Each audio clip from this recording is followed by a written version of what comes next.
Let's get some analysis now with Maria Popova, who's an Associate Professor of Political Science at McGill University. She joins us from Montreal in Canada. Welcome to the program, Maria. The scenes of destruction and of the refugee crisis that's been caused by the Russian assault have moved world leaders to condemn Vladimir Putin and impose sanctions on him and those around him. How would you describe the Western response so far? What more needs to happen in order to support Ukraine? The Western response has been quite strong and unified. As you may know, yesterday the UN voted on a resolution to condemn Russia's invasion of Ukraine, and this was a very unanimous resolution. Russia had very few supporters. So the West has been doing well with coming up with tough sanctions, and they should continue. And we know that the second round of peace talks between Russian and Ukrainian officials are due to take place. The first round of talks came to no agreement, but do you expect there to be some sort of a ceasefire forged anytime soon? And what might the conditions be for that in order to occur?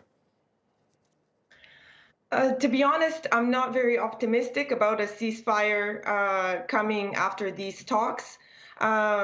The Russian government, Vladimir Putin, is very motivated to take Ukraine, and he hasn't been able to. He has not reached his goals at all, so it is hard to see how there could be a ceasefire. Yes, and all signs point to the fact that Vladimir Putin is really looking to take over Ukraine as a whole rather than just secure guarantees on its part, as he was insisting ahead of this conflict. Do you believe that will ultimately happen? And what will be the consequences of Russia seizing Ukraine? Well, it's too early to tell, and the Ukrainians are putting a really valiant fight. The West should help them even more with weapons so that they could defend their country. If Ukraine is taken over, this is a very significant attack on the whole rules-based international order. So it is vital to the interest of the entire international community to prevent this from happening.